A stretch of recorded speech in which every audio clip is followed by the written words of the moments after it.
los centros comerciales iban a morir. Hoy día Parque Arauco, por ejemplo, tiene 2.000 millones de dólares en deuda. Vale en bolsa 4.000 millones de dólares. ¿Por qué la gente va a querer ir al Parque Arauco? Y eso es porque somos personas sociales. Y yo te diría que salimos de pandemia bien fortalecidos y eso se ha reflejado en los buenos resultados que hemos tenido últimamente. Nunca desaproveches una buena crisis. ¿Qué no permites tú en tu equipo de trabajo? No me gusta cuando no se suben los problemas y se esconden. Los problemas se suben y rápido, y los vemos juntos. Muchas veces las mujeres, cuando ven que hay un cargo disponible, no levantan la mano. Por hacerse cargo de temas en la casa. Y por razones más de machismo en la casa más que en el trabajo. Si es importante levantar la mano, es crecimiento. ¿Qué serías hoy si no hubieras tenido el éxito que tienes? Uno controla algunas cosas de la vida, pero hay muchas cosas que uno no controla. Que tú tengas una ruta definida de dónde vas a ir profesionalmente realmente no tiene sentido. Cuando tú te das cuenta al final de que no controlas todo, efectivamente como que pierdes una carga, pienso yo. ¿Qué crees tú que la gente comete como error en la negociación? Es que las personas asumen que la negociación tiene un tamaño de torta fijo, lo que una contraparte gana es lo que la otra pierde, y ese juego es suma cero y eso no es así. ¿Qué no es negociable para ti en la vida?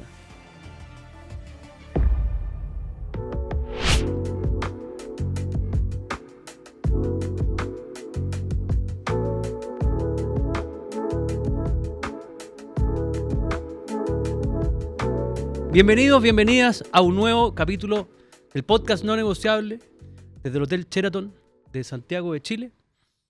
Hoy día tenemos un capítulo muy interesante porque el invitado que tenemos hoy es el gerente general de un lugar donde muchos de ustedes caminan. Yo camino muchas veces por ahí y uno se imagina qué habrá detrás, quién estará detrás, quién organizará a la gente, porque uno ve muchas veces solamente un edificio, pero no ve que detrás hay gente trabajando y dándolo todo porque todo esté coordinado.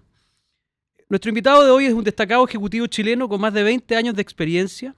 Es ingeniero comercial de la Pontificia Universidad Católica de Chile. Además cuenta con un MBA y un máster en políticas públicas de la Universidad de Chicago. Inició su carrera en el sector financiero en el Banco Santander.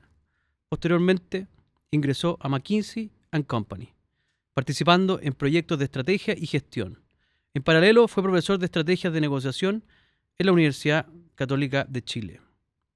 Luego se incorporó a Parque Arauco, donde ha desarrollado una carrera ascendente. Ingresó como gerente corporativo de finanzas, para luego asumir como gerente general de la división Colombia y posteriormente como gerente general de la división internacional, liderando las operaciones en Perú y Colombia. Desde mayo del 2022 se desempeña como CEO de la compañía, encabezando su estrategia de crecimiento y expansión regional. Además, actualmente es director de Clínica Indisa. Les quiero presentar a Eduardo Pérez Marchán. Mucho gusto, Eduardo. Gracias, Francisco. Muchas gracias. Contento de estar acá. Y les quiero contar que Eduardo ha participado en muy pocas cosas públicas, ha estado en algún podcast, así que le agradezco mucho porque siempre yo sé que antes de ir uno dice, ¿para qué voy a ir? Me voy a arriesgar. Así que te agradezco y yo me voy a encargar de que te sientas cómodo. Muy bien, encantado de estar acá. Eduardo, cuéntanos, y un poquito la intro que dice, ¿qué hace el CEO de Parque Arauco en tu día a día? ¿Qué te toca ver? Bueno, una compañía como Parque Arauco tiene objetivos estratégicos y el CEO vela porque esos objetivos se cumplan. Y por supuesto detrás de eso hay muchas cosas, ¿no? Pero tú tienes una coordinación muy fluida con el directorio de la compañía. Por supuesto tienes una coordinación muy fluida con tu equipo de trabajo directo. Y en definitiva, velas porque esos objetivos estratégicos que se acuerdan con el directorio pasen a cumplirse. Y en el caso de Parque Arauco, los objetivos estratégicos son bien ambiciosos. Y entonces implica un trabajo duro detrás. Ok. Eduardo, cuéntanos, ¿cómo te iba en el colegio? ¿Era buen alumno o no? Sí, era buen alumno. ¿Eras Mateo? Era Mateo. ¿Te sentabas adelante? No, sabéis que justamente los cursos se configuraban por parte del profesor jefe. Típicamente tú no elegías los puestos, así que me mandaban, yo te diría, de la mitad para atrás en la sala. Pero me iba bien en el colegio. Algunos años primero, algunos años segundo. Típicamente siempre en el top 3, diría yo. Eso fue mi realidad en el colegio. ¿Y siempre fue desde primero básico hasta cuarto medio? Sí. Dentro? Sí. ¿Y por qué? ¿Cómo era la cultura familiar? ¿Por qué eras buen alumno? Te diría que la cultura familiar sí tenía una cuota de responsabilidad. Yo te diría que como valores familiares el trabajo siempre ha estado como parte de los valores de la familia. Y en ese sentido, una frase típica en mi casa, ponte tú, era responsabilidades primero, pasarlo bien después. Sí. Y eso yo sigo inculcándoselo a los niños. Yo creo que el trabajo es una parte importante de la vida. Por supuesto, no todo el mundo lo ve así, y qué bueno que seamos todos distintos, digamos, y eso le da un encanto a la vida también. Pero en el caso de mi familia y en mi caso, el trabajo sí ocupa un lugar importante. Así que eso efectivamente viene de mi familia. ¿Tienes más hermanos? Somos 4 hermanos. 4 hermanos. ¿Y a todos les lleva bien? Te diría que todos han sido bastante destacados académicamente, sí. ¿Ni uno salió más artista, más relajado? Siempre hay algunos más destacados que otros, y siempre hay algunos más que se van para el lado científico o digamos de carreras tradicionales, y otros menos tradicionales, pero te diría que todos son destacados, sí, definitivamente. Ya vamos a ahondar en tu carrera, pero cuando uno la ve así de lejos, uno dice ingeniero comercial de la Católica, estudió en Chicago, trabajó en McKinsey, o sea, después vamos a ir apuntando cada cosa, ¿vale? Es como el modelo de alto ejecutivo que mucha gente se dibuja, como esto me gustaría hacer. Vamos a ver cómo ha sido tu carrera. Y te quiero preguntar, ¿cómo eras tú cuando estabas en el colegio? Si yo voy a quinto básico, ¿qué está haciendo Eduardo en la sala de clase después que tocan la campana para ir al recreo? ¿Qué está haciendo Eduardo? ¿Está ordenando sus cuadernos? ¿Qué está haciendo? Siempre fui y he sido y sigo siendo muy deportista. Te diría que en los recreos siempre estaba jugando fútbol la mayoría de los recreos. En la época del colegio fui por muchos años atleta. Varios otros jugué fútbol. Te diría que fui atleta destacado, sobre todo en los años de chico. Después jugador de fútbol completamente promedio, pero siempre se pasaba muy bien, así que eso lo hice muchos años. Después en la universidad otros deportes, me metí a montañismo. En la época de Chicago empecé a correr maratones.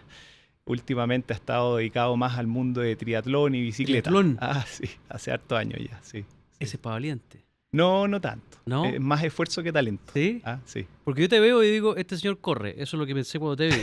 Además veo tu Garmin Fenix 6, o no sé si será un Fenix 6. Buen ojo, sí. Y dije, este señor corre y profesionalmente. Ahora, pero ya vamos a llegar ahí, va a ser muy interesante.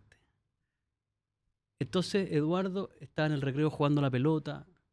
¿Y por qué decidiste estudiar ingeniería comercial?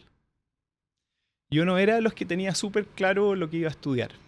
Te diría que sí tenía claro que iba más para el mundo científico, y en ese sentido consideré ingeniería civil, ingeniería comercial, y me terminé inclinando más por el mundo de ingeniería comercial. Pero claramente tenía un sello más científico que humanista. Gustándome muchas cosas humanistas, pero pensaba que de un punto de vista de trabajo, no por intereses, me interesa mucho el lado humanista. Pero ¿Porque te gusta leer? Me gusta mucho leer, sí. Pero por el lado científico me atraía mucho más el día a día del trabajo, me parecía más atractivo ese mundo. Por eso me fui para allá. ¿Y siempre tuviste la Católica en la mente? Sí, la verdad que siempre consideré que esa era una muy buena alternativa, pero no estaba cerrado solo a la Católica, por supuesto. Pero al menos en la carrera que terminé eligiendo, que es ingeniería comercial, estoy bien camiseteado y pienso que es la mejor universidad, y posteriormente enseñé en esa universidad 7 años, entonces le tengo harto cariño. En general la gente que sale de la Católica le tiene mucho cariño después. Sí. Sí. Sobre todo comercial en la Católica, como la frase. Comercial en la Católica. Comercial en la Católica, sí. Así se contesta cuando te preguntan qué estudiaste y dónde. Sí. Sí. Ok. ¿Y te fue bien en el comercial en la Católica? Buen alumno. Yo dividiría la mitad de la carrera primera en un estudiante más promedio, y la segunda mitad un estudiante muy destacado. Y la primera mitad te diría que es porque me dediqué mucho a temas más sociales, y le dediqué muchas horas a eso en muchos proyectos distintos. Y entonces eso es lo que más me motivaba realmente los primeros 2 años y medio de la carrera. Le dediqué muchas horas a eso porque me motivaba mucho. Y después hubo un intercambio que me marcó mucho, que yo te diría que desde un punto de vista de madurez, para mí al menos fue importante, y dije ya ahora hay que ponerse las pilas. ¿Qué intercambio? Me fui 2 veces de intercambio, una vez a Italia, a la Universidad de Siena. Eso fue en tercer año de universidad, y después en último año me fui a Santa Cruz, en California, a la Universidad de California, Santa Cruz. Grandes intercambios los dos, creo que son muy buenas experiencias de vida, de crecimiento personal.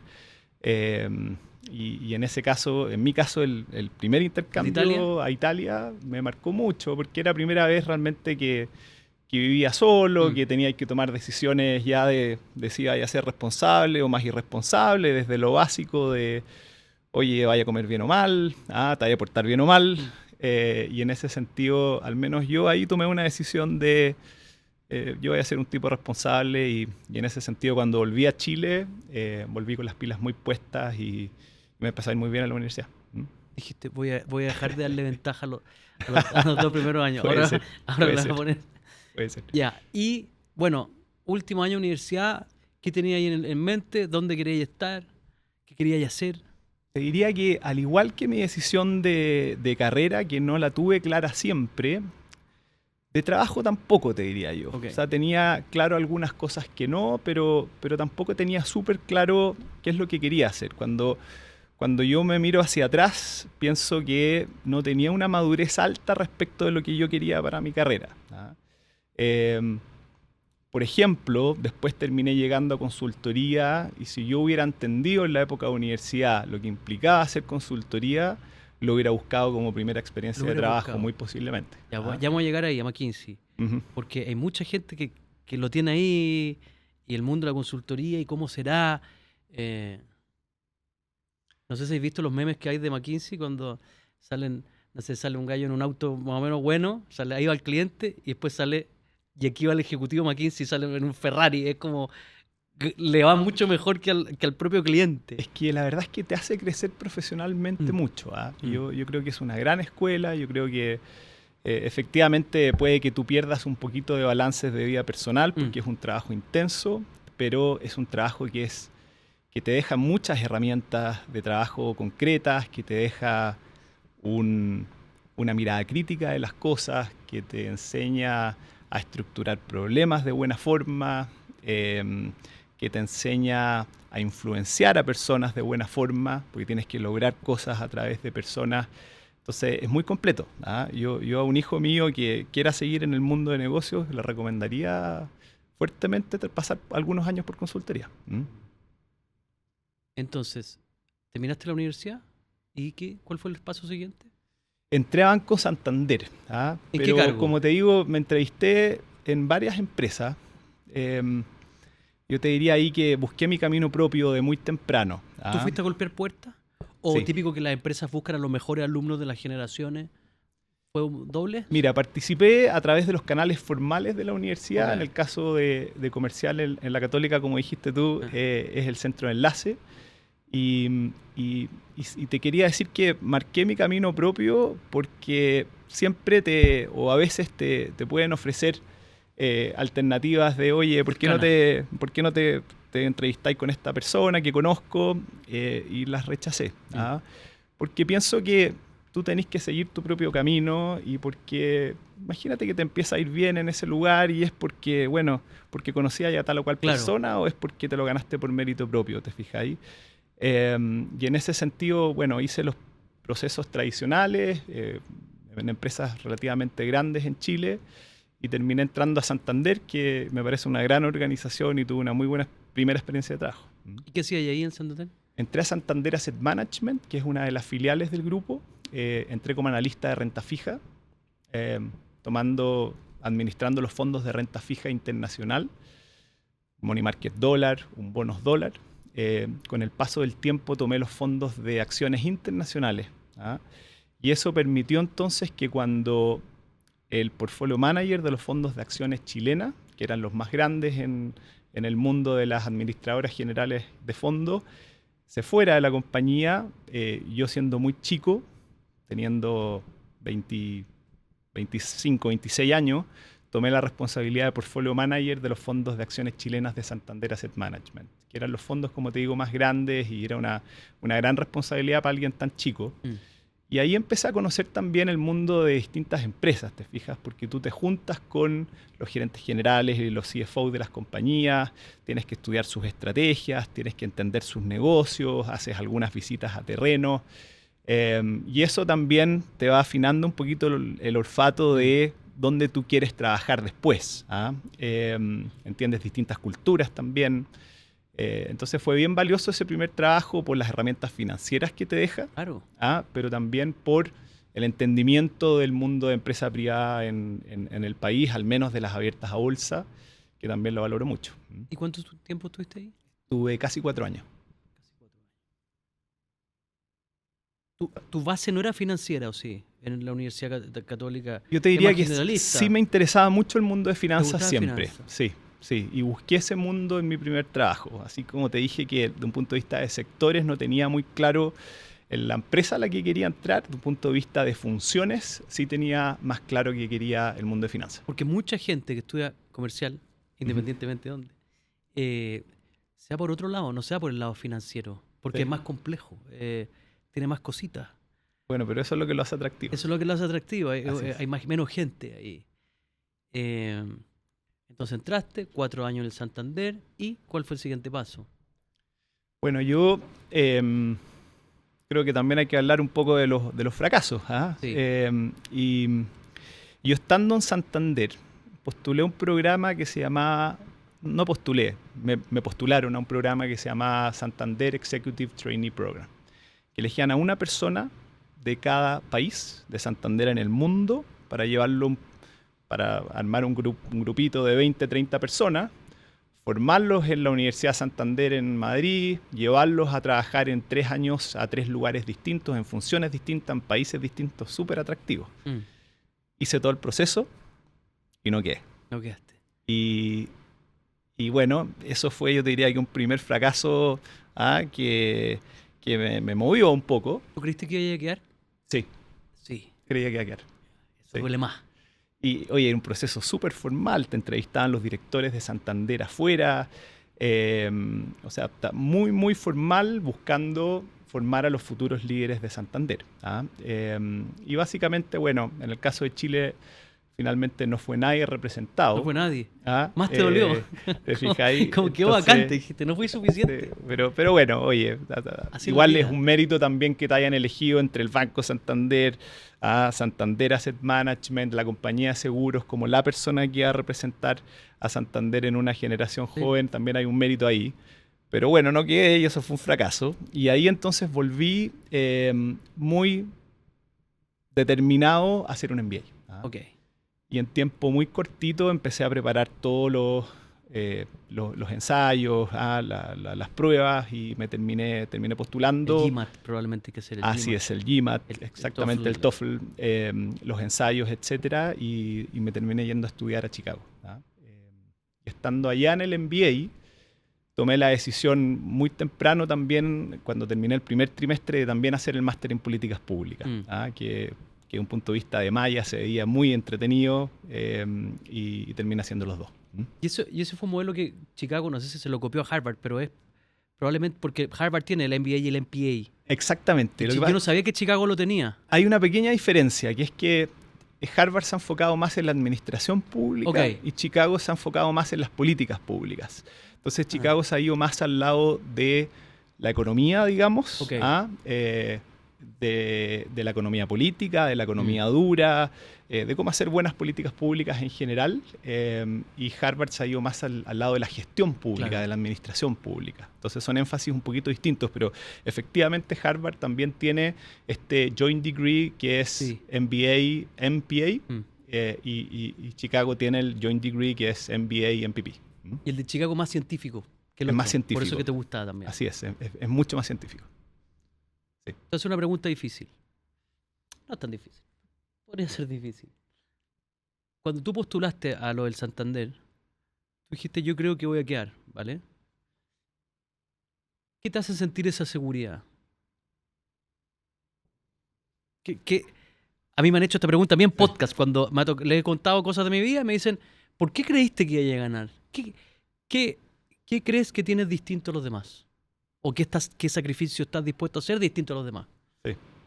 No es fácil tu pregunta. No. Yo creo que tiene que ver con desarrollo socioemocional. Okay. Yo creo que eso tiene que ver con cosas que tú recibes en etapas tempranas de la vida En mi caso, de la familia, diría Mm. yo, que te entregan una capacidad de resiliencia, que te entregan una autoestima, ¿ah? Mm. Y ese desarrollo emocional recién está entrando más a un mundo más científico, ¿ah? Y esto ya se está probando con base científica de la importancia que tiene esto justamente en que a la gente le vaya bien o no tanto, Mm. ¿ah? Y que no tiene que ver con la inteligencia dura, Mm. fijas, tiene que ver con otras cosas, ¿ah? La respondería de esa forma. Ok. Llamar ¿Mm? es disciplinado. Sí, soy bastante disciplinado, diría que sí. En algún momento, no sé si conoces el síndrome del impostor. ¿Te lo sabes ese? ¿No? A ver, Ya, cuéntame. el síndrome del impostor, y la gente que nos ve y nos escucha, y le aprovecho para mandar un saludo a la gente que nos escucha. Mucha gente nos escucha en los trayectos largos. Gente que trabaja en el mundo de la agricultura, que vive en Santiago, pero se mueve hacia el sur. Así que le mando un saludo. El síndrome del impostor, para los que quieran googlearlo, consiste en que cuando las personas van subiendo de cargos o van teniendo logros, Ujú, hay una voz que les habla ujú. que les dice, te van a descubrir que eres un impostor, que no debieras estar ahí. ¿Vale? ¿Se entiende conceptualmente? Ujú, ujú, ok. Y, y mucha gente lo sufre. Yo diría que casi todo el mundo lo sufre. Y cuando yo lancé mi libro, El método de negociar, que después te lo voy a regalar, lo lancé con Alan Meyer, que es el número 1 de Mercado Libre en el Ujú. Cono Sur y armó Mercado Libre en Chile. Ujú. Y lanzamos mi libro y él me preguntó a mí en el lanzamiento de mi libro, hizo como un podcast conmigo, Alan es un hombre brillante, y me pregunta, me habla del síndrome del impostor. Y él me lo dice, me dice, yo lo he sentido muchas veces. ¿Tú lo has sentido? Y yo le digo, nunca lo he sentido. Cosa que es verdad, nunca lo he sentido. Entonces él me dice, por eso te hago la pregunta a ti, que era una pregunta difícil. Porque él me dice, ¿por qué no lo has sentido? Y yo le respondí, porque yo siento que trabajo más que los demás. Y, y no tiene que ver con brillantez, tiene que ver con trabajar más que los demás. Y además le di una respuesta muy parecida a la tuya, que tuve una familia muy linda y tengo una autoestima más o menos resuelta, no me muevo con seguridad y además trabajo más que los demás. Entonces, tu respuesta es muy parecida, la respuesta que me diste es muy parecida. Autoestima, pero yo creo que también hay disciplina tuya. Ujú. Hay disciplina, ¿o no? Sin duda, sin duda. O sea, hay muchas horas de estudio, Estudio, muchas horas de claro. trabajo. Sin duda alguna hay disciplina. ¿Ah? Mm, Y yo pienso que parte de que te vaya bien en el trabajo, yo personalmente pienso que es más esfuerzo mm.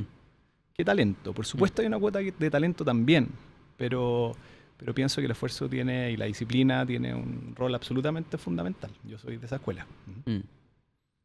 Entonces, Chicago, tuviste 2 años ahí probablemente, 2 o 3 años. Estuve, mira, como hice el Joint Degree, debiera haberlo hecho en 3 años, lo hice un poquito más rápido. Ok, Tenía un acuerdo ahí con mi mujer de, de volver a Chile, ok, así que busqué hacerlo un poquito más rápido, cosa de cumplir ese acuerdo. Estuve 2 años y un trimestre. ok. Bien. Y volviste. Volví y volví a McKinsey. Ok. Ahí Espérate, pero también. ¿cómo llegamos a McKinsey? ¿En qué momento saltamos para allá? Ok, Estamos en el Banco Santander. vale. Entonces, a Quedaste ver, fuera del programa y te dolió. sí, a ver, bueno, Chicago, yo me gustó mucho como escuela de negocio Ok. porque tiene una malla curricular mucho más flexible. Y yo que había estudiado ingeniería comercial, quería buscar verticales de mayor especialización Claro. y no quería tener un primer año que ya había visto antes en ingeniería Es que era muy comercial. básico para ti. ¿Te fijáis? Claro. Entonces, la gracia de Chicago es que tú tienes, de los 20 cursos que haces en un MBA, tienes 3, 4 que son fijos y el resto son todos selectivos. Perfecto. Y tú vas eligiendo qué MBA quieres hacer. ¿Ah? Entonces, Chicago me permitió enfocarme en lo que yo quería, que eran complementos de lo que había estudiado, ¿te fijáis? Tuve mucha economía por razones de políticas públicas. Tuve muchas finanzas, en el que el MBA de Chicago también es particularmente fuerte. Tuve otros temas que no había tenido en el pregrado, como por ejemplo gestión de operaciones. Entonces fue, la verdad, un muy buen complemento del pregrado. Interesante lo que dices, porque muchas veces uno dice, de hecho yo lo he dicho muchas veces, que estudiar ingeniería comercial y hacer un MBA, si es que ese MBA no te permite tener electivos distintos, Claro. es ir a... Yo hice un MBA, yo soy abogado, me costó, Claro. me costó. Pero para mí todo era novedoso en el MBA. Claro. ¿Me explico? Era todo Claro. novedoso. Claro. Pero si alguien pasa de comercial a un MBA que no te permite tomar ramos que te permitan especializarte en algo, puede ser redundante. Y hay MBA con mallas muy fijas. ¿Ah? Claro. Entonces, efectivamente, yo tenía muy claro que no quería ese tipo de programa. Porque te van a ¿Ah? poner economía 1, te van a poner, pero tú tuviste economía 4, no tengo idea cuántas economías se ven en ingeniería comercial. Contabilidad 1, finanzas 1. Y tú dices, voy a pagar un MBA para algo que vi durante 5 años. O sea, para elegir un MBA, podría aconsejar que es importante, si es que vienes de ingeniería comercial, Una malla una curricular malla flexible. flexible. Sin duda, me parece súper importante. Porque si no va a ser frustrante. Así es. Porque muchos dicen que aun cuando es frustrante, por lo menos estás en una red de contacto importante. Y yo digo que cuando uno agarra un Excel, si lo que vas a pagar solamente es una red de contacto, es mucho más fácil elegir personas e invitarlos a comer. Es mucho más Sí, barato. Es mucho- Totalmente, ¿cierto? totalmente. No podía hacerlo solo por eso. No podía No podía hacerlo por hacerlo. el título y por la red de contacto. Eso yo pienso que no tiene sentido. Bien. Y McKinsey.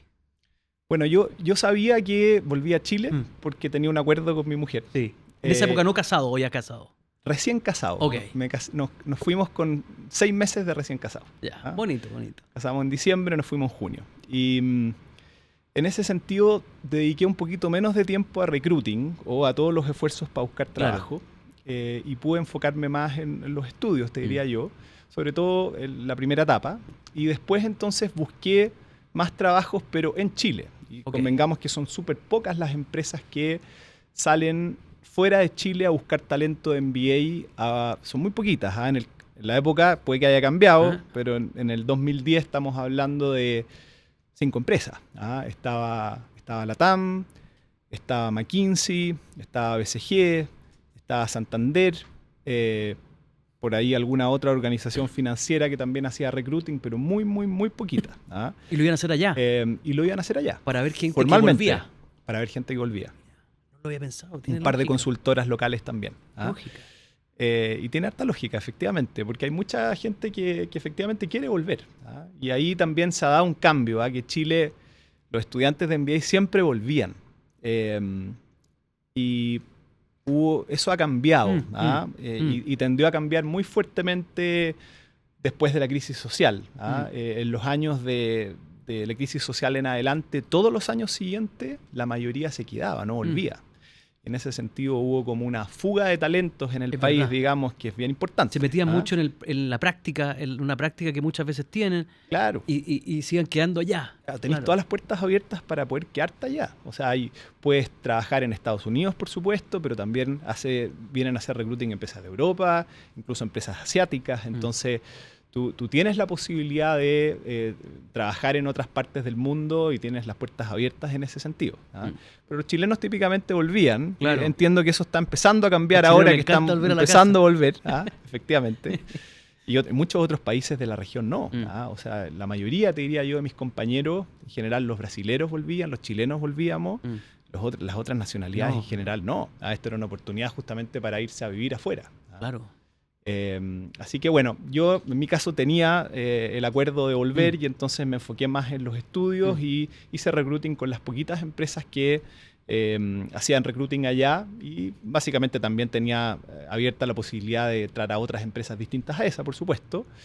Pero definí bien claramente que quería consultoría. ¿Ah? Y ahí, de nuevo, estoy bueno para hablar de las historias de fracaso, de un segundo fracaso. Yo pasé todas las etapas de McKinsey, un proceso súper estructural, te hacen test, te entrevistan primero asociados, gerentes de proyectos, después te entrevistan los socios de la oficina en la que vaya a trabajar. Pasé todas las etapas y en la última etapa no quedé. No. Y entonces hice mi práctica en lugares que me parecía que eran empresas muy atractivas de un punto de vista de talento, que me iban a ayudar también a construir experiencia para poder llegar a consultoría. En mi caso hice 2 prácticas. ¿Ah? Hice en un verano una práctica en Grupo Falabella, en Falabella. Fue una muy buena práctica y hice una práctica en Endeavor, la organización de apoyo al emprendimiento. Trabajé ahí apoyando a Ignacio de Alzoaga, que es el dueño del Buinso, en un plan de marketing. ¿Ah? En el caso de Falabella fue un proyecto de buscar formas de reducir el lead time del centro de distribución a tienda. Tema muy específico de operaciones, pero muy importante. Y esas experiencias me ayudaron después para ir de nuevo a full time de McKinsey.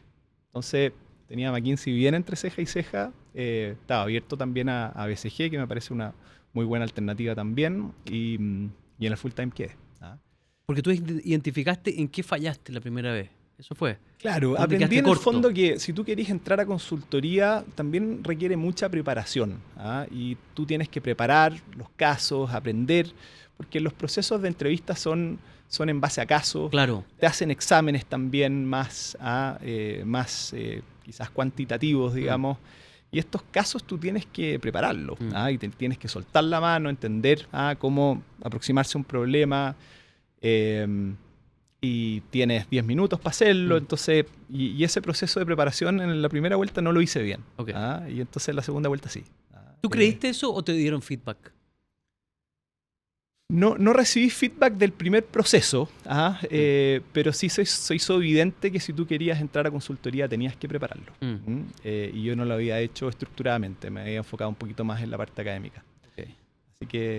Así que nada, ¿Y quedaste? A prepararlo. Tuve un muy buen paso por McKinsey, la verdad es que lo valoro muchísimo. Pero cuando te dijeron que quedaste, ¿cómo fue ese día? Sí, muy buen día también. ¿Y creías que iba a quedar? Ahora sí, ¿o no? ¿O ya estás temeroso? No, estaba bien convencido que iba a quedar. Convencido. Sí, estaba convencido. Hiciste la pega de lo que había que hacer. Yo fallaba en esto y ahora esto lo que faltaba, ahora voy bien. Total, y las experiencias de prácticas que tuve sumaban también para entrar a un McKinsey, te fijas. Así que no, tenía confianza que iba a entrar. Muy bien. Entonces, 4 años McKinsey. No, menos. Estuve un poco más de 2 años en McKinsey. ¿Y cuál fue la siguiente jugada? Entonces, bueno, en McKinsey te diría que la gracia es que tú cada 3, 4 meses trabajas en un proyecto distinto, en un sector distinto, en una empresa distinta, en una función distinta. Entonces te da una amplitud de miradas también que es bien importante. Entonces me tocó trabajar, no puedo decir los clientes específicos, ¿cierto? Pero me tocó trabajar en el sector retail, en proyectos de excelencia operacional. Me tocó trabajar en el sector de pulp and paper, en proyectos de maximización de capacidad de planta.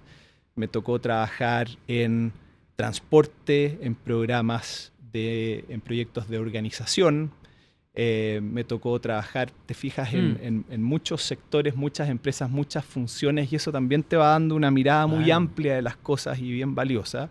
Y de nuevo un buen set de herramientas bajo el brazo, porque tú llegas a McKinsey y entonces te pasan un problema grande que típicamente a la empresa o le ha costado resolver o no ha podido resolverlo, y entonces tú desarrollas una mirada muy crítica de las cosas y también desarrollas una cierta capacidad de cómo enfrentarte a un problema, desmenuzarlo, estructurar una solución. Y también es un trabajo de mucho contacto con personas, te fijas, porque tú tienes todo el relacionamiento con la misma estructura de McKinsey, que es bien global, y entonces tienes el relacionamiento con McKinsey Oficina Santiago, digamos, pero también este expertise específico de ciertas funciones, de ciertos sectores. Entonces tienes mucha interacción dentro del mismo McKinsey, pero también hacia afuera, ¿cierto? O sea, tú típicamente en un proyecto no estás en la oficina McKinsey, tú típicamente estás de lunes a jueves en la empresa, donde estás trabajando, instalado, no pasas por la oficina McKinsey. Y el viernes te encuentras en la oficina McKinsey con algunos compañeros de trabajo y qué sé yo, pero tienes mucha interacción con el cliente también. Entonces, conoces, de nuevo, distintas culturas de trabajo. Entonces, la verdad que valoro mucho mi paso por McKinsey. Yo creo que estás diciendo algo que la gente no se imagina. Porque la gente se imagina que como ejecutivo McKinsey está en la gran oficina corporativa, donde todos se juntan. No, para nada. No, está en terreno. Para nada. Está en terreno completamente. En una fábrica, puede estar en una fábrica, puede estar... O sea, me tocó pasar noches enteras en un centro de distribución de frío, me tocó pasar turnos completos en plantas de celulosa, me tocó pasar días en minas de cobre. O sea, es mucho terreno, y no te imagines un mundo glamoroso trabajando desde la sala del directorio, sino que más bien todo lo contrario, muchísimo terreno y arremangarse la camisa y trabajar. Qué entretenido. Además que los contratan para resolver problemas, entonces te obliga a desmenuzarlo, ordenar, y te obliga a entender bien todo cómo opera la empresa en general, para poder detectar cómo resolver el problema. Así es. Qué entretenido. Te desarrolla un criterio. Te enseña a hacer las preguntas correctas La pregunta también. correcta. ¿Ah? Sí. Muy bien. 2 años ahí. Siguiente paso. ¿Cuál fue? ¿Y por qué? Bueno, yo pensaba que iba a estar muchos años en McKinsey, porque me sentí muy cómodo, me gustaba mucho también. Trabajaba quizás, yo siempre he sido una persona que he tratado de mantener buenos balances de vida personal, familiar, profesional, y los balances en McKinsey, para ser franco, se te van un poquito porque son largas jornadas de trabajo. Pero por otro lado estás muy entretenido, o al menos yo estaba muy entretenido, y entonces no es que tú estés mirando el reloj y diciendo, oye, podría estar en otro lado, sino que estaba contento haciendo lo que estaba haciendo. Entonces yo al menos me vi varios años, pero pasó que me llegó una propuesta que me pareció súper atractiva, que al principio escuché y dije, mira, no estoy seguro, pero que después fui avanzando, pidiendo referencias de las personas con las que iba a trabajar, que fue la oferta Parque Arauco. Okay. Y todo empezó a calzar de buena forma y tomé la decisión de salir de McKinsey y entrar a Parque Arauco. ¿Y te buscaron? Fue a través de Headhunter, sí, fue a través de Egon Zehnder. Sí. Y ahí entraste como jefe de una división, gerente de una división. Entré como gerente corporativo de finanzas. Gerente corporativo de finanzas. Viendo los temas más, yo te diría, más duros de finanzas, más clásicos de finanzas. Entonces los temas de financiamiento, de tesorería, de impuestos, de seguro, servicios regionales que terminamos reestructurándolo y terminó centralizándose y dependiendo de otra gerencia, los temas más clásicos de finanzas. Para que las personas entiendan y se lo imaginen, son todos estos issues financieros que tiene Parque Arauco. ¿Parque Arauco edificio o Parque Arauco es más grande de lo que uno camina? Ya, hablemos un poquito de eso, que quizás puede haber un error de todos nosotros. Un poquito de desconocimiento de la empresa, porque Parque Arauco es una empresa que claro, ya tiene 32 centros comerciales medianos y grandes en Chile, Perú y Colombia, más 8 outlets en Chile, Perú y Colombia, más todo el portfolio de strip centers. Entonces, digamos, hay 40 centros comerciales de mediano y gran tamaño en el portfolio. Es una empresa que tiene del orden de la mitad del negocio en Chile, del orden de un cuarto del negocio en Perú, un cuarto en Colombia. Una empresa que se globalizó, se internacionalizó hace ya 20 años. Este año cumplimos 20 años en Perú. Entonces es una empresa que ya tiene una cierta complejidad por su tamaño. Y en el caso particular de finanzas, es una empresa también, el sector de rentas inmobiliarias es un sector de contratos de largo plazo, y que entonces le dan una cierta estabilidad de flujos a la compañía, lo que permite entonces niveles de apalancamiento, endeudamiento un poco más alto. Y entonces, típicamente el balance de una empresa de rentas inmobiliarias tiene más deuda que lo que tiene el balance de una empresa de otro sector. Deuda financiera neta EBITDA de una empresa de renta inmobiliaria, típicamente, obviamente hay una dispersión acá, pero es 4 o 5 veces. El de una empresa típica, diría yo, es de 1 a 2 veces EBITDA.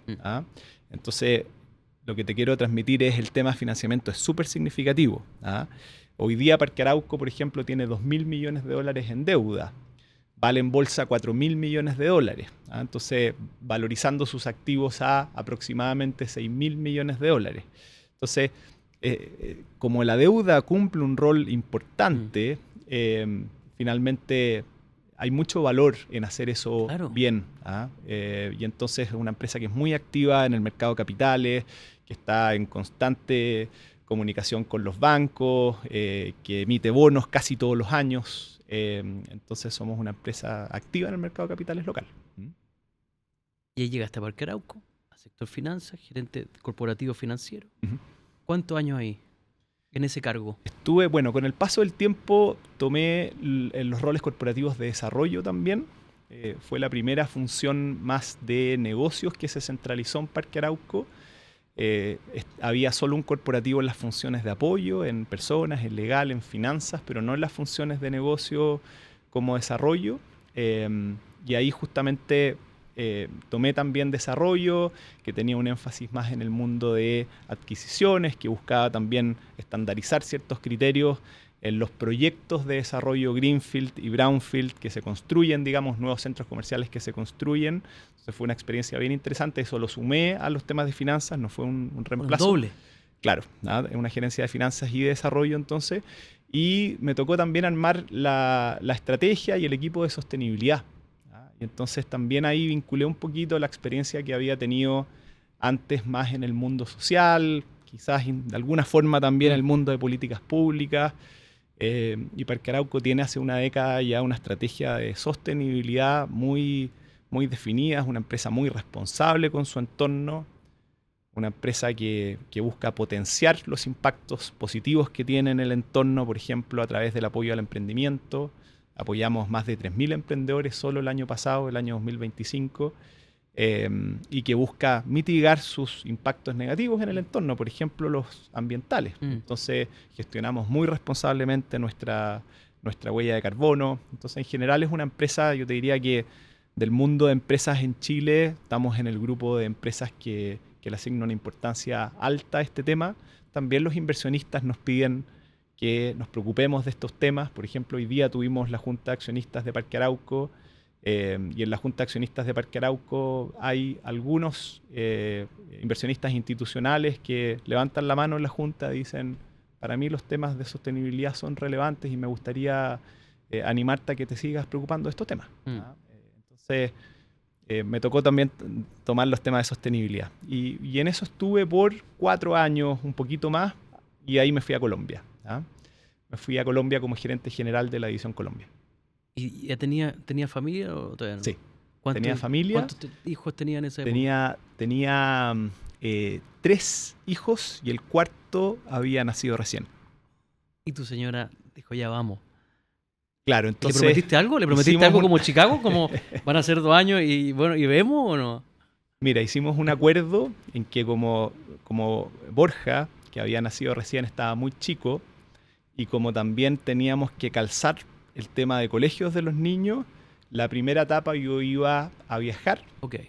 Lo que hice entonces es que tuve un año así, iba de lunes a jueves, tomaba el vuelo del domingo en la noche, llegaba el lunes de madrugada a Bogotá, trabajaba de lunes a jueves en Bogotá. Por supuesto, un gerente general tiene que estar presencial, te fijas ahí, claro. No, más todavía si estás tomando un rol. Y el día jueves en la noche o viernes en la noche me volvía a Chile a ver a mi familia. ¿Cuánto tiempo estuviste así? Un año. Y típicamente una semana al mes me quedaba y hacía trabajo remoto. Entonces fue un año bien intenso, fue un año bien sacrificado, la verdad, pero fue un año muy bueno también. Y pasó que, y acá te voy a contar un tema personal, pero mi hijo Borja se enfermó muy gravemente, y eso nos cambió los planes. Y entonces tomamos la decisión justo cuando mi familia estaba a punto de partir, pero a punto de partir te digo, casa desarmada, casa armada en Bogotá, a punto de partir, tenemos que tomar la decisión de cambiar planes, porque había que cuidar la salud de Borja y no era responsable partir. Y entonces estuve finalmente como gerente general de la División Colombia un poco menos de 2 años. Yo en algún momento llegué a presentar mi renuncia a Parque Arauco para enfocarme más en los temas de salud de mi hijo. Y básicamente entonces ahí se generó un diálogo con el gerente general de esa época, que en paz descanse, Juan Antonio Álvarez, que pucha, solo tengo palabras de admiración y agradecimiento por cómo se portó, por supuesto también hacia la empresa, que básicamente me dijo, no, pero ¿cómo te vas a ir? O sea, encontremos algún rol que tenga sentido para ti. Y después de conversar distintas alternativas, terminé entonces tomando la gerencia general de Perú y Colombia, y armando un equipo corporativo, que fue el primer paso de un equipo corporativo de negocios más allá de la función de desarrollo que te había descrito antes, que ya sabía, en el que el corporativo ya había tomado un rol, y entonces armé un equipo en las otras funciones, en operaciones, en marketing, en las funciones comerciales, para poder tener una estructura, para poder hacer buena gestión Claro. en Perú y en Colombia. Y entonces tomé esa responsabilidad de gerente general de la División Internacional de Parque Arauco. Tenía como reportes entonces los gerentes generales de Perú y Viviendo Colombia. allá. Claro, ellos viviendo allá. Pero yo también con mucho viaje, Con mucho viaje. y con este equipo que era el primer paso del corporativo de negocios en Chile. Esa es la historia. ¿Eso significa que eso adelantó un poquito las cosas, o no? ¿En Perú y Colombia, o no? Dado esto, Yo te dijeron, diría bueno, que vamos a armar una estructura ya que te reporte a ti. Eso podría haber tomado más tiempo, quizás. o sea, la compañía había tomado una decisión de crecer en forma más descentralizada que centralizada, y entonces los crecimientos de Perú y Colombia se habían dado a través de organizaciones en esos países con vinculación con el equipo corporativo o la matriz en Chile a través de las funciones de apoyo, finanzas, legal, personas, desarrollo, pero no las otras funciones de negocio. Y eso había sido una definición estratégica de su minuto.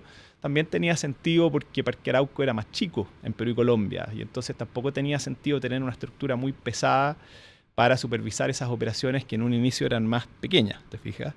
Pero hubo un momento donde se hizo evidente que tenía sentido tener una estructura más sofisticada, donde tú tuvieras también un rol corporativo, dejando el énfasis de la responsabilidad de los temas de negocio en la división, pero que definiera un norte estratégico, participara, pusiera sobre la mesa proyectos estratégicos y estuviera más enfocada no solo en el día a día, sino que en temas más estratégicos, que fortaleciera los sistemas de información, que traspasara mejores prácticas entre las divisiones.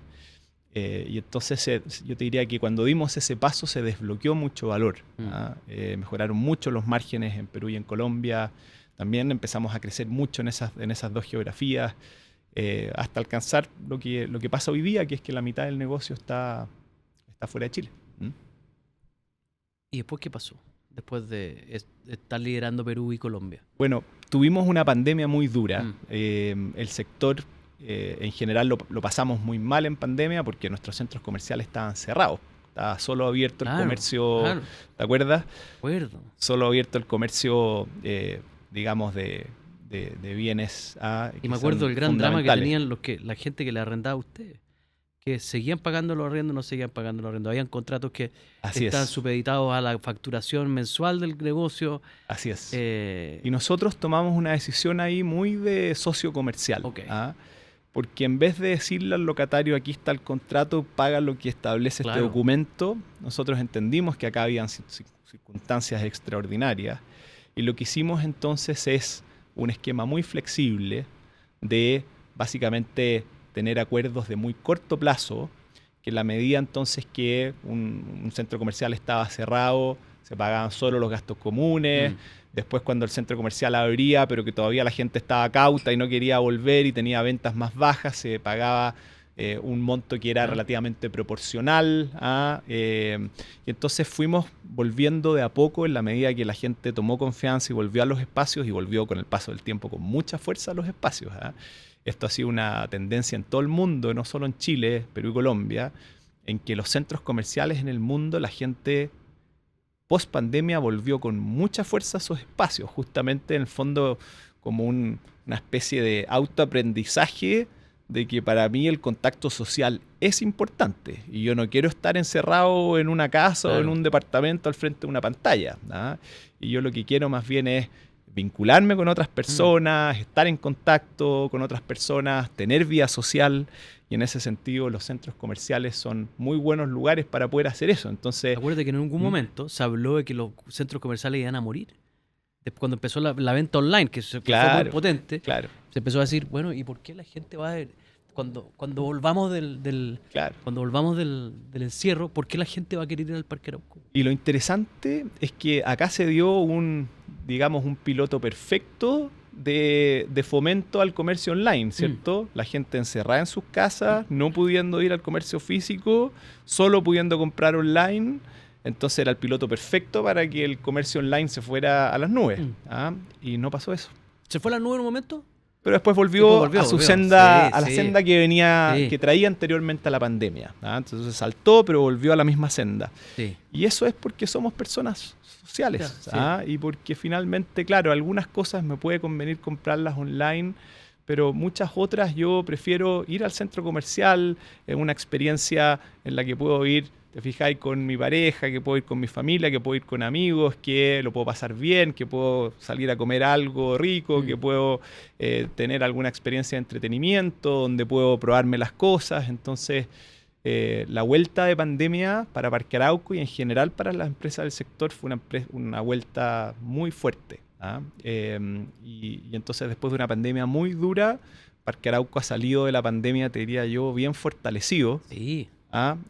Cuando estaba partiendo la pandemia, con el equipo conversamos una frase de Winston Churchill, que a mí me encanta, que dice, "Never let a good crisis go to waste", que quiere decir, nunca desaproveches una buena crisis. Porque las crisis siempre te dejan aprendizajes. Y las crisis siempre, si tú las ves del lado correcto, suman en muchos aspectos, no solo restan. Y creo que la pandemia aplica ese principio perfecto. Totalmente. Te fijas, en el fondo probamos muchas cosas nuevas, probamos esquemas de mayor eficiencia, probamos soluciones de omnicanalidad, entonces nos hizo ser una empresa más eficiente, más innovadora, y yo te diría que salimos de pandemia bien fortalecidos y eso se ha reflejado en los buenos resultados que hemos tenido últimamente. Y además que la gente no quería estar más encerrada. ¿Te acordás que No. habían unos permisos así como de media hora, no me acuerdo bien, o de 1 hora, y la gente lo usaba? Para pasear mascotas, No, que sí. se arrendaban las mascotas. Sí. La gente quería estar más encerrada. Bueno, y cuando se abrieron los malls se llenaban. Y todavía se siguen llenando. Sí. ¿Cómo pasaste a ser CEO? ¿Cómo Bueno, fue eso? También eso tiene su historia. Yo te hablé de Juan Antonio Álvarez, Sí. que en la época de crisis de salud de mi hijo, la verdad que se portó increíble. Y entonces, aparte de ser un jefe extraordinario, es una persona extraordinaria también. Cuando Juan Antonio falleció de un ataque al corazón, y entonces fue un momento muy duro, te fijas, porque yo tenía una relación con Juan Antonio, yo te diría que no solo profesional, o sea, con todos los años que habíamos trabajado juntos, con cómo se había portado él en la época de la crisis de salud de mi hijo Borja. Por supuesto que ya había pasado a ser una relación más personal también. Y en ese contexto a mí me dolió y me afectó mucho su partida. Y por otro lado, estaba entonces esta necesidad de la empresa de tener un liderazgo claro. Y yo en ese entonces, te fijas, me pregunté, bueno, ¿qué hubiera querido Juan Antonio? Y yo estaba bien convencido que Juan Antonio hubiera estado contento que ¿Tú quisieras tomar la posta? yo quisiera tomar su posta. Y entonces me acerqué también a Salvador, que hoy día preside la compañía, con quien he tenido una relación espectacular, y tomé la posta. Y tomé el desafío, a pesar de estos sentimientos encontrados, te fijas, pero también con esa tranquilidad que te da saber de que yo creo que es lo que le hubiera gustado también a Juan Antonio.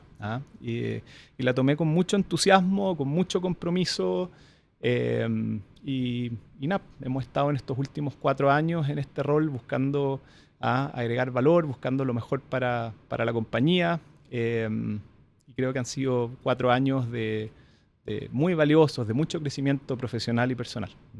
Mi amigo Rafa Labarca trabaja en la gerencia que tú tomaste en algún momento, ¿no? Desarrollo de negocio. Efectivamente, cuando yo tomé desarrollo, efectivamente, es Rafa con quien empecé a trabajar en esos años. Bueno. Estoy hablando de hace muchos años. Yo estoy trabajando con Rafa desde hace más de una década.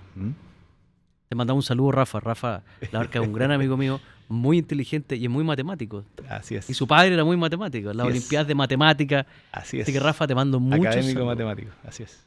¿Alguna vez pregúntale a Rafa quién es nuestro líder máximo? Pregúntale. Ya, Tenemos un líder en común. Lo voy a hacer. Extraordinario. Entonces, CEO, Parque Arauco. Ya te voy a preguntar algo que no lo voy a aguantar. Te voy a preguntar algo, pero lo voy a preguntar después, ¿vale? ¿Qué no permites tú en tu equipo de trabajo? Que tú te das dinámicas que no te gustan y no las permites. No me gusta cuando no se suben los problemas y se esconden. ¿Ah? No me gusta el sistema de gestión de yo al jefe no le llevo problemas, le llevo solo soluciones y entonces los problemas se esconden.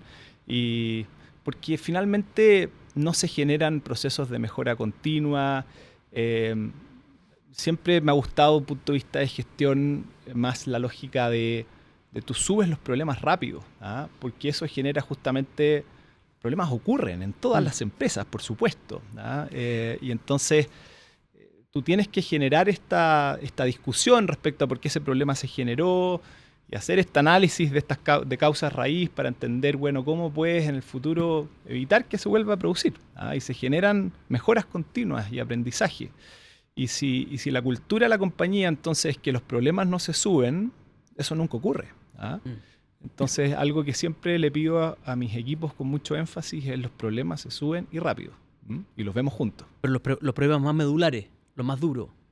Porque Sí. tampoco me imagino que quieres a alguien que Sí, vaya solo con bien, problemas. con cierto criterio, por supuesto. Ok, Sí, ok. sí, así es, así es. Ese es un énfasis que le pido a los equipos siempre. ¿Qué te gusta a ti en un ejecutivo o en una ejecutiva? ¿Qué cosa tú ves y dices, por ejemplo, cuando elegiste a Rafa, no tengo idea, ¿qué ves y dices, yo quiero trabajar con él o con ella? ¿Qué miras tú? O sea, yo diría, buscamos una máxima de buenos profesionales y buenas personas. En Parque Arauco hay un muy buen ambiente de trabajo. Y ese es un tema que siempre hacemos énfasis en que cuidamos todos. Que no es responsabilidad de la gerencia de personas, que no es responsabilidad del jefe, sino que lo construimos todos, ¿ah? En cómo tú te vinculas con tu mismo equipo, con tus pares, con tu jefe, con otros equipos. Entonces cuidamos mucho que sean buenas personas para poder cuidar ese buen ambiente de trabajo que tenemos. Pero por supuesto también buenos profesionales. Y en ese sentido buscamos una cultura que sea más horizontal que vertical, de forma que los temas se puedan discutir y que no cuando el jefe habla todo el resto Claro. está en silencio, ¿ah? Porque no es lo que genera una toma de decisiones que sea óptima. Te diría que buscamos una cultura en la que el cliente esté en el centro, eso es obvio, pero esa cultura de cliente al centro se vive de forma muy distinta dependiendo de la empresa, ¿ah? Entonces buscamos que en Parque Arauco, que tiene una dualidad de cliente, como tú sabes, cliente locatario, los retailers y cliente final, los visitantes de nuestros centros comerciales, efectivamente las decisiones que tomamos, que la propuesta de valor que les ofrecemos siempre esté muy pensada de quién es este cliente. Entonces que el cliente realmente esté al centro de esta toma de decisiones, ¿ah? Y buscamos procesos de decisión, te diría yo, que sean más en base a data que a guata. Más en base a ¿Cómo eres tú? información más dura, ¿te fijas? Y hay cada vez más información, entonces Claro. quizás decisiones que hace 20 años tú tenías que forzosamente tomar en forma más intuitiva. La verdad que hoy día todavía quedan algunas decisiones más en esa lógica más intuitiva, pero son cada vez menos, porque hay mucha data, hay mucha información, y si esa información se estructura de buena forma, entonces te ayuda a tomar buenas decisiones. Entonces buscamos que la toma de decisiones también sea en base a data. Ese es como el tipo de perfil que buscamos. Yo he tenido muchas entrevistadas mujeres aquí, sentadas ahí donde tú estás. Me gustaría tener muchas más. No ha sido fácil. Siempre estamos atentos a alguna gerente general, CEO. Sí. Así que si hay alguien que nos quiera recomendar a una mujer CEO, yo feliz y el equipo feliz.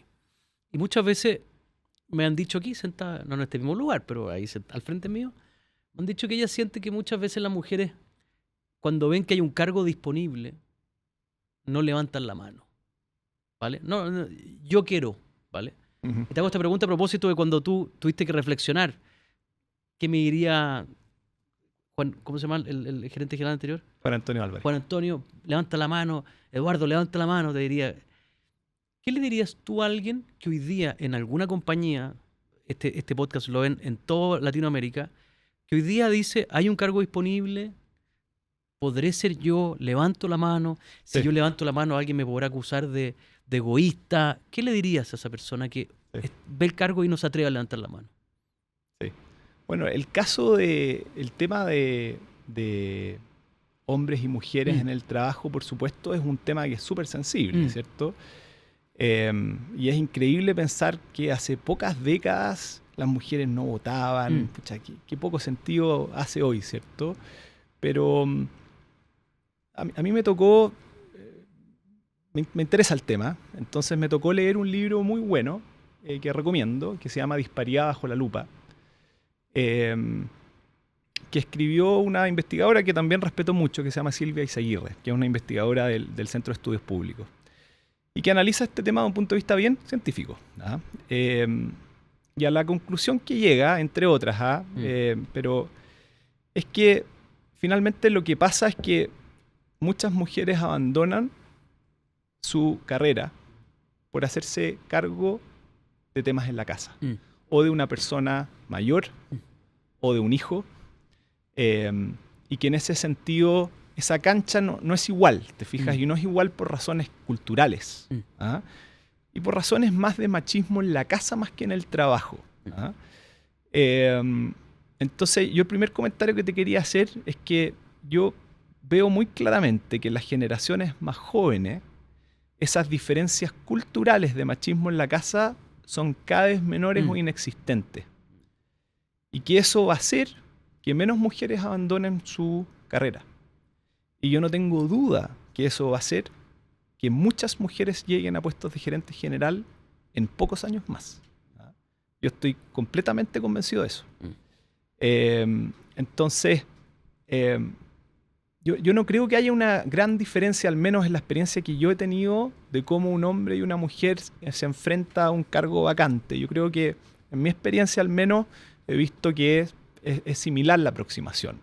Pero lo que sí he visto es que muchas mujeres abandonan la carrera. Y el origen de eso es muchas veces machismo en la casa, ¿te fijas? Entonces, y en ese sentido las empresas también tenemos un rol. Tenemos un rol en dar ciertas condiciones de flexibilidad para nivelar esa cancha más en la casa. Por supuesto, en la empresa hemos hecho muchas iniciativas para asegurar que no existan discriminaciones de género, y cuando tú ves las estadísticas eso queda muy claro, ¿te fijas? Y, por ejemplo, no hay un tema de salario.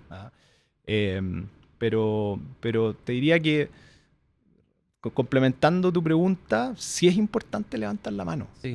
Es súper importante. Y porque eso también muestra mucho, y eso muestra entonces que tú tienes esa sana ambición para tomar esa responsabilidad. Eso muestra también que al menos tú crees que te la puedes.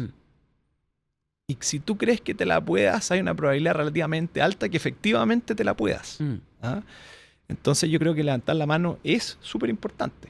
Incluso si es que tú te llegaras a sentir un poco incómodo con esa responsabilidad, esa incomodidad, al menos en mi forma de ver las cosas, es crecimiento. Esa incomodidad de que tú dices, chuta, no estoy seguro, bueno, esa incomodidad es lo que te hace crecer profesionalmente. Entonces, sí, me parece que es súper importante levantar la mano. Esta es una pregunta difícil. ¿Qué decisión te dolió tomar, pero mirada en perspectiva las hubiera tenido que tomar igual?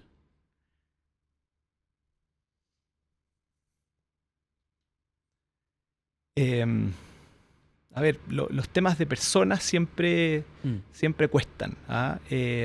Porque en este rol tú puedes tener afectar muchas claro, a las personas, ¿cierto? Claro. Y entonces eso es muy bonito, claro, pero también a ratos es duro, ¿te fijas? Porque a veces toca tomar decisiones difíciles, ¿te fijas? Porque tú en este rol tú tienes que compatibilizar, velar por los intereses de las empresas y también velar por los intereses de las personas. Y en ese sentido yo te destaqué lo importante que son las personas en Parque Arauco, porque efectivamente eso se vive, pero ahí hay un balance que hacer en mi rol, ¿te fijas? Entonces pasa que a veces a ti te toca tomar decisiones de equipo que afectan positiva o negativamente a ciertas personas. Y eso siempre es desafiante y a ratos duro, te diría yo. Y a ratos también muy satisfactorio, ¿te fijas? Pero yo creo que una de las cosas súper positivas del rol, te fijas, es que tú puedes afectar personas de forma positiva. Claro. Y que cuando tú miras para atrás, yo creo que uno de los elementos que te da satisfacción es de que tú hayas sido importante en el crecimiento profesional de una cierta persona. Qué bonito eso, te fijas, que eventualmente tú ya estés en otro rol, estés fuera de la compañía, pero que a una persona haya tenido un crecimiento profesional porque se lo merecía y lo hizo bien, y tú le diste esa oportunidad y la persona respondió. eso que pasa muchas veces, Claro. de muchas formas distintas en las empresas, es muy bonito. Eso es el lado bonito. Sí. Y el lado duro, que nos han contado algunos CEOs acá, Así es. es cuando tienen que despedir a alguien. Eso Así es muy es. duro. Te fijas, por ejemplo, el proceso de... Nosotros el año pasado hicimos un proceso de reorganización en Parque Arauco, Ok. en el que centralizamos las funciones de legal Mm, y las funciones de persona, mm, que no estaban centralizadas en el corporativo. Fortalecimos también el equipo de tecnología, fortalecimos un equipo, creamos un equipo de estrategia. Y entonces, esto implicó cambio en la organización. Y claro, a Parque Arauco, pienso yo, era bien evidente que esos cambios le hacían muy bien. Y por supuesto, acá se generaron casos de algunas personas donde hubo promociones, ascensos, oportunidades y otras personas que salieron de la organización. Ahora, para esas personas nos preocupamos mucho de, también en esos escenarios uno también tiene que vivir ese valor de preocupación por las personas. No solamente las buenas, también las Claro. malas, ¿cierto? Entonces lo que nos preocupamos en esos casos es que las personas supieran siempre en qué estamos, de darles mucha transparencia. ¿Ah? Respecto a qué estábamos haciendo, a por qué lo estábamos haciendo, a cuáles eran los tiempos involucrados. Y por supuesto también hay una preocupación de que las personas que dejaron la organización tuvieran buenas condiciones de salida, tuvieran un apoyo en buscar su siguiente trabajo, un outplacement, digamos. Entonces también, por supuesto, uno también se preocupa de las personas cuando dejaron la organización, no solo cuando están en la organización. Lo que no quita que a ratos sea duro tomar ese tipo de decisiones. ¿Ah? O sea, yo ese mes que tomamos esa decisión, pucha, estaba con mal. sentimientos súper encontrados y unas personas, por supuesto. Claro. ¿Ah? ¿Qué cosa tú crees que la gente tiene en el colectivo Mm. de ser CEO de una compañía? ¿Qué cosa le dirías a ellos, cosas que no ven que existen, como estar en el top one de una compañía arriba de la pirámide? ¿Qué cosas crees que la gente no ve que sería bueno contarles qué ocurre ahí? A ver, yo te diría que, bueno, primero es un trabajo súper intenso. ¿Ah? Que muchas veces pucha, implica trabajar en horarios no tradicionales, que de repente te llama un director el fin de semana y que de repente terminas teniendo que hacer algo más de urgencia, pucha, más después de comer con tu familia a la noche. Entonces es un trabajo súper intenso y yo creo que muchas veces quizás eso no se entiende bien. Muchas veces el horario, ponte tú, de un CEO es un poco distinto al horario del resto de la organización. A veces te toca tomar reunión afuera, te toca irte temprano, te toca... Y claro, tú a veces te imaginas, bueno, ¿qué estará pensando cuando de repente me toca tomar una reunión a las 6 de la tarde en no sé qué banco? Y claro, este se está yendo temprano. Entonces, primero que quizás no se percibe bien puede ser la intensidad de la agenda. Yo creo que hay una parte que lo percibe bien, otra parte no necesariamente. Quizás no se percibe bien también, y esto es un clásico, ¿cierto? La soledad al cargo. Tú cuando estás en niveles más bajos en la organización, tienes un poquito más de quizás de pares, masa crítica, que te pueda aconsejar. Claro, ¿cierto? Y quizás en el fondo personas como, claro, con quienes intercambiar. Porque son tus pares, no son incumbentes. Exactamente, son tus pares, entonces como que, claro, no hay una relación ahí vertical y entonces uno puede conversar más sueltamente ciertos temas. Y claro, cuando tú estás en el cargo de CEO, efectivamente tú ya tienes una relación vertical con todo el mundo y eso cambia tu relación, ¿cierto? Y eso también hace que efectivamente tú... esa quizás dinámica que tenías anteriormente en otros roles ya sea un poco distinta. Te diría que eso también es algo que no siempre se percibe de buena forma. Te voy a decir algo. A una invitada, la anterior a ti, le pregunté cómo le gustaría a ella que hablaran de ella, ¿vale? Pero que ella sabe que nunca van a hablar así de ella, ¿vale? Me voy a botar la lengua. Y ella me decía que la gente no se da cuenta de la cantidad de cosas que hace una gerente general y que pareciera que hace poco, porque al final te toca interactuar 1 hora con alguno, 1 hora con otro, claro. Y con el que interactuaste 1 hora dice, ¿y qué hará todo el otro día? Me dedicó 1 hora. Claro. Me dedicó ¿Y 1 qué hora hará todo el mes. día después? Sí. Claro. Sí, pasa eso, efectivamente. Ya, mira mi pregunta. Tú eres un hombre exitoso, ¿ok? Y uno podrá hablar que el éxito, pero vamos a remitirnos al éxito profesional, ¿vale? Porque al igual que tú, yo creo que el éxito tiene que ver con la familia. Yo lo digo creo que en mi libro, que te lo voy a regalar en unos minutos más. Hay un síndrome en la negociación que yo llamo el síndrome del adolescente, ¿ya? Que es sentir que te juegas la vida en la negociación que estás llevando. ¿Por qué le llamo el síndrome del adolescente? Porque a los adolescentes no se les determina desarrollar el lóbulo frontal y por eso que hacemos estupideces sin razón. Entonces, en la negociación el síndrome del adolescente es creer que te juegas la vida en todo, y particularmente una negociación. Y en el libro yo lo digo que la vida uno se la juega cuando tiene un hijo que tiene una enfermedad, lo digo literal, o un familiar. Ahí está, o sea, todo lo que crees que eres, lo exitoso que eres, se reduce a eso y eres un humano más. ¿Se entiende? Pero vamos a hablar del éxito profesional que lo has tenido. Mi pregunta es la siguiente. ¿Qué serías hoy si no hubieras tenido el éxito que tienes? Si no estuvieras aquí, ¿dónde hubiera estado Eduardo si hubiera elegido unos caminos distintos? Es una difícil pregunta.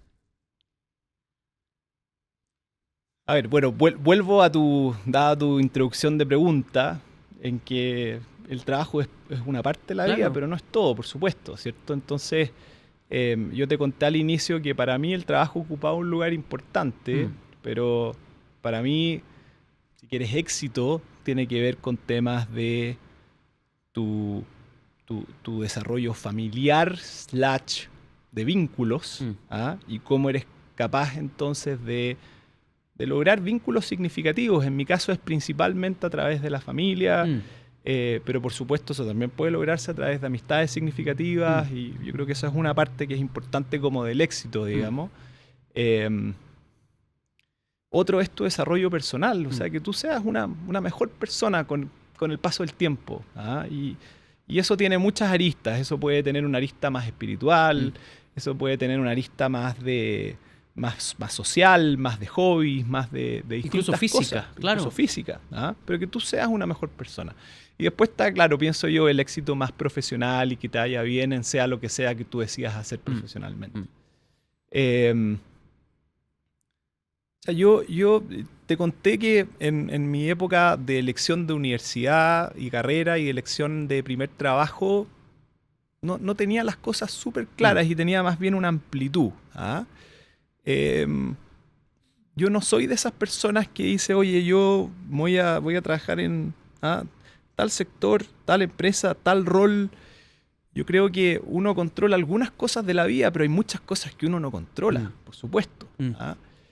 Y en ese contexto de que tú tengas una ruta definida de dónde vas a ir profesionalmente, realmente no tiene sentido. Porque tú controlas algunas cosas, por supuesto, y tú tienes que tener un norte, por supuesto. Pero ese norte, con el paso del tiempo, puede modificarse, porque el entorno cambia, las circunstancias cambian. Mira el ejemplo que te di recién de la decisión de Colombia y mi hijo Borja. Y eso es una lección de humildad, y de cómo entonces, bueno, tampoco tiene sentido planificarse a 20 años, porque de nuevo, tú controlas algunas cosas, pero muchas no. Y en ese sentido hay por supuesto, un estar más enfocado en el presente, y por supuesto estar más enfocado en las cosas que tú puedes controlar y no en todas. Y creo que eso también te da una cierta sensación como más de, quizás más de... más liviano. Exacto, más liviano, más libre. No pasa nada. Cuando tú te das cuenta al final de que no controlas todo, efectivamente como que pierdes una carga, pienso yo. Y sí, es importante apuntar a un norte claro, pero también tener de nuevo como la disposición a que eso puede cambiar, ¿te fijas? Porque tú no controlas todo. Entonces, para responder tu pregunta, claro, yo te conté que tengo nociones de, que la responsabilidad es súper importante en la vida, y eso desde chico, y también se lo inculco a mis niños. Que la disciplina es importante. Pero eso me podría haber llevado a distintas cosas. No necesariamente a ser gerente general de una empresa. Eso me podría haber llevado eventualmente a, emprender y tener una empresa chiquitita, o me podría haber llevado a distintos caminos. Ser un gran consultor. Totalmente, perfectamente. Pero qué bueno lo que dijiste. Mm. A cualquiera de esos lugares, pero con tu estructura Sí. valórica, como Sí, tu porque- disciplina, tu ser responsable. Mm. Probablemente te hubiera llevado a un buen lugar de todas maneras. Porque yo creo que esos valores hacen que a alguien le vaya muy bien igual, en cualquier cosa, creo. En lo que haga. Lo hemos conversado con Daniel, que es mi mano derecha muchas veces, que le damos duro a negociar, que le ha ido muy bien, pero de repente pensamos, ¿y si pusiéramos carros de hot dog? Nos podemos pensar, porque ¿Puede ser? nosotros estamos en el mundo de la consultoría, que es complejo, y decimos, Mm. ¿y si ponemos al servicio esto Mm. y ponemos carritos de hot dog, nos iría Mm. bien o no? Mm. Sí, probablemente no iría Y bien. hacer el Proba- 2.0, 3.0, Claro. ¿por qué no? Muy bien, te voy a regalar un libro, Eduardo. Encantado. Tome, yo sé que hiciste clase, lo leí ahora, de negociación. Sí. Probablemente hiciste clases con el método de negociación de Harvard. Y te quiero contar que este libro se opone al método de negociación de Harvard. No lo hicimos de Harvard, pero sí lo consideramos. ok, Parte ok. de las lecturas venían de ahí. Ok. Pero buscamos en el fondo hacer un curso. Bueno, yo en Chicago, yo siempre tuve una relación muy, muy cercana con Francisco Rosende, en paz descanse, que era decano de mi facultad. Ok. Y en algún momento hicimos una conferencia en Chicago, yo lo invité como speaker de esa conferencia, y en Chicago él básicamente me dijo, Eduardo, vuelva a hacer clase.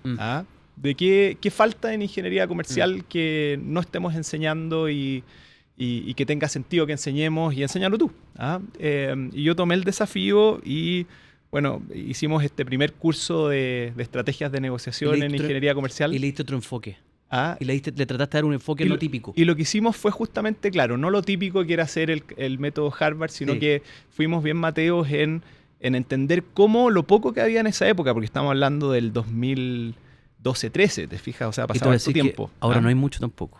Ya, ok. Por eso que propuse este nuevo modelo. Entonces estudiamos distintos cursos de distintas universidades, de distintas escuelas de negocio, leímos distintos libros, hicimos un trabajo bien exhaustivo de preparación. Y hicimos un syllabus, un programa de curso que no era el típico. Ok. Así que, pero te Bien. agradezco mucho el libro, es un tema que me interesa mucho.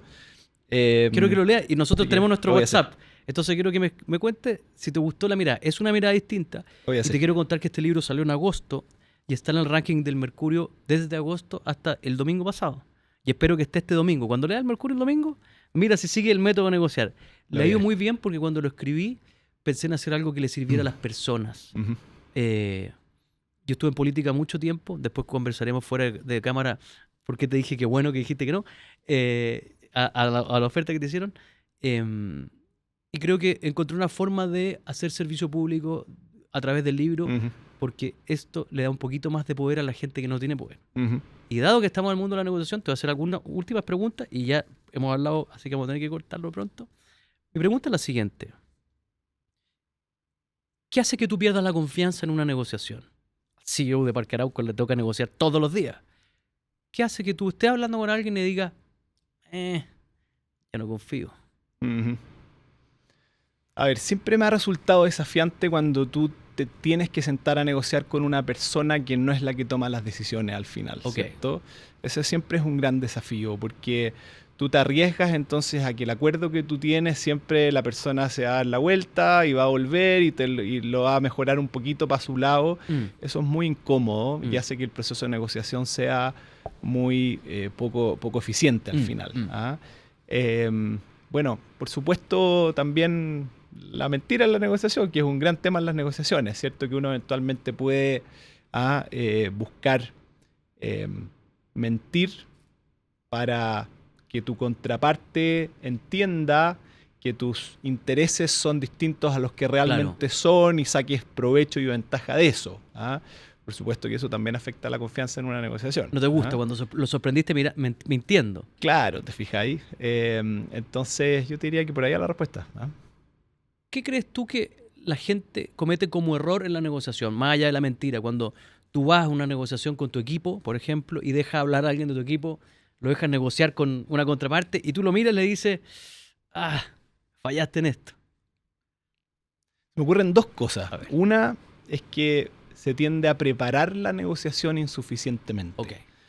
el hecho simplemente que tú te sientes a preparar la negociación, que definas, que entiendas cuáles son los temas relevantes en esa negociación, que busques entender, aunque no siempre es obvio, los intereses de cada contraparte, de que definas tus precios que estás dispuestos a pagar como tus límites. Eso es un error clásico, que la gente se sienta a negociar demasiado en frío. Claro. Y sin haberla preparado adecuadamente, sin haber estudiado adecuadamente a tu contraparte. Ese es un error clásico. Y el otro error que me parece clásico también es que las personas asumen que la negociación tiene un tamaño de torta fijo y que entonces lo que una contraparte gana es lo que la otra pierde. El juego suma cero. Y ese juego es suma cero y eso no es así. No necesariamente. Porque no necesariamente. Quizás en una negociación muy simple donde hay solo precio, eventualmente puede ser. Pero típicamente las negociaciones no son simples y típicamente hay distintos temas en los cuales hay distintos intereses atrás. Y puede que mis intereses sean distintos a los tuyos. Y entonces eventualmente que yo ceda en un tema en el que a mí no me interesa tanto para pedirte algo más en un tema que sí me interesa mucho, finalmente aumenta mi beneficio y aumenta tu beneficio al menos percibido también, y por lo tanto aumenta la probabilidad que llegues a acuerdo. Entonces, el segundo error clásico es ese, es asumir en el fondo que lo que uno gana es lo que el otro pierde, y no es así. Uno puede buscar formas de hacer crecer esa torta que se está negociando. Pregunta final. Eduardo, ¿qué no es negociable para ti en la vida? Pucha, yo te diría que los valores no son negociables. Y ahí hay límites que no son negociables nomás. ¿Cuál es tu valor más, el valor que más le defendería y el valor que le va a traspasar a tu hijo? O sea, yo te diría ética, no hacer tonteras.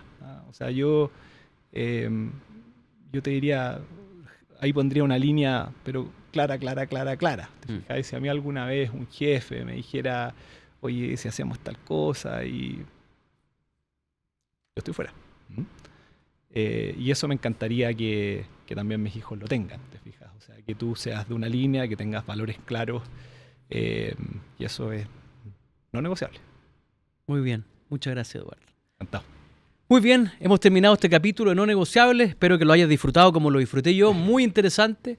Y les mando un gran saludo a todos los que nos ven a través de YouTube y nos escuchan a través de las distintas plataformas.